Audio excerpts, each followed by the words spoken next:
I mean, so you keep saying that. You keep saying you like making things. Then are you thinking do this for a while and make something else, or? Um, so like, I always made a bunch of random stuff, like, in high school and college. But I mean, Facebook is cool because it gives me more of like a platform on which to make things. So if I want to do something like the photo galleries thing, like, I can do that now, and I don't have to worry about like getting people to use it. It's like almost like instant distribution. So that's pretty cool.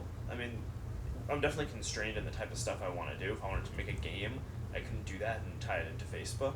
But like, it's almost so cool that we have like this distribution and these many people who just like love using the Facebook and like love like looking for random stuff that they could do. That like that's such a good opportunity to make specific things that I'm just having fun with that. For You're now. entertained by that right now. Yeah. Let's see. Are you the Facebook guy? Like at the top left? No, so one of my roommates actually made that. I can't do graphics, so when I was making the site, I was like, "Hey, I need a graphic for the corner." He's like, "Oh, what do you want?" He's like, "What are you even making?" I'm like, "Ah, it's just a stupid site. Like I need some dude, like just a face." So he just chalked it up. It's Uh-huh. not me. But who is it? I don't know. Is it a secret? Ask him. Okay.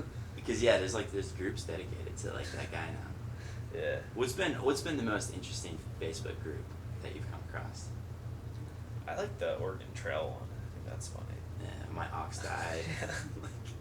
Um, I like the Red Cup groups at all the schools that like people use to say what parties are going on at the school. What else is interesting? I don't know. Yeah. Right. There's a bunch of interesting ones. We should have asked this like early on, but for the uninitiated or those without a computer, tell us, simply what Facebook is and what it does. Mhm. So, I think Facebook is an online directory for colleges, and I mean it's kind of interactive. So if I want to look you up or get information about you, I just go to the Facebook and type in your name, and it brings me up like hopefully all the information I'd care to know about you, or like a good amount of the information I'd want to know about you. So I mean like everything from like your birthday and like what major you are and what house you're in and what year you are to like what you like and what you like listening to and what you like doing and what school groups you're in and like what classes you're taking and who your friends are, contact information, and if I need to get in touch with you, your AIM screen name, or maybe even like cell phone. I think like 35% of our users actually put their cell phone in, so that's pretty crazy. And on top of that, being a directory, it's a social application, so it's a way to have like very light forms of communication with people. So if I wanted to just say what's up, there are a lot of different ways that I could do that, and one is maybe adding you as a friend or poking you or sending you a small message. And I mean, I think Facebook's like a good light way to do that. For the context of our movie, like it's about generations, like how our generation, which is called the millennials by sociologists, like how they differ from the baby boomers. Yeah. And do you see? I mean, if you were to think back to when your parents were in school, do you see any sort of like counterpart to this, like the actual Facebook or? I mean, it definitely is based off of paper Facebooks, and I mean, I think that's where we got the name from and the idea to make it, but like, I think the difference is the technology there now. So I mean, whereas before you just had a paper Facebook, now it would make sense to have an online directory, just like there used to be the Yellow Pages, and now there's like Yahoo directory or something. Like, the fact that it's online and you can use hyperlinks and stuff just gives you so much more opportunity to have like a wealth of information that's like more easily accessible. So also you can just do more functional stuff and display more information, and I mean I guess that allows us to do something that's more interesting too. So then I guess having done like all these interviews or whatever, what haven't people been asking about that they ought to have, like? That's an interesting question. Like, I mean, what are people missing that you think they ought to know about Facebook? Huh.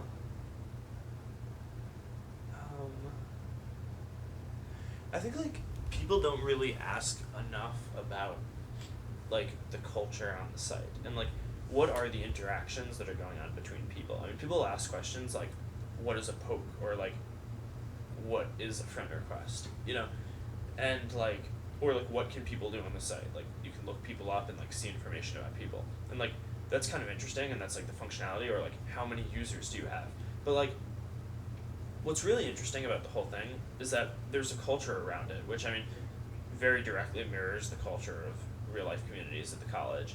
But I mean, there are interactions that happen between people. Like if I add you as a friend, that's like some sort of lightweight interaction. And if I poke you or write on your wall, like same thing. You know? So I mean, kind of like how those interactions fit into broader culture is something that like I spend a lot of time thinking about. You know, like what's the difference between like adding someone as a friend or doing something that kind of says like, hey, you're there, you know, like I'm thinking about you on Facebook, as opposed to like going out of your way to like call someone, you know, or hang out with someone. And like what are the implications now of like having a broader world where you can stay in touch with more people but have the same amount of time to do so? And like how does something like this fit in? You know, you can't get a drink with every one of your friends every week, but like maybe you can have some kind of like lighter weight interaction. And like how does that play into like society, or like the type of things that like I think about when I'm designing stuff for the site. And I think that most people like are just too focused on like what is a poke, you know, like why would someone want to do this, and not like what is actually happening when that goes on. Like outside of the technology, I mean, like nothing is happening, you know, like I poke you, it puts an entry into the database, you sign on, it's like, oh, there's an entry there, like say that I poked him, like but like I think there's just like an interesting social context there. Have sociologists or whatever like wanted to study the site at all? Or I think that a few psych and sociology majors have written theses on it, but I don't think that many people have gotten in touch with us to study it. it's just the students at this point? I mean, we've done a few experiments for professors too. Mm-hmm. But Example. I guess one guy at Harvard, an economics professor, is trying to study just like the value of friendships and social networks and like what the influence is that people have on each other. And then I mean, people use it for different things too. Like, I guess, I'm trying to think of another fun one. Yeah, I don't know. I mean, there have been a few that are kind of interesting, but I can't really think of anything specific.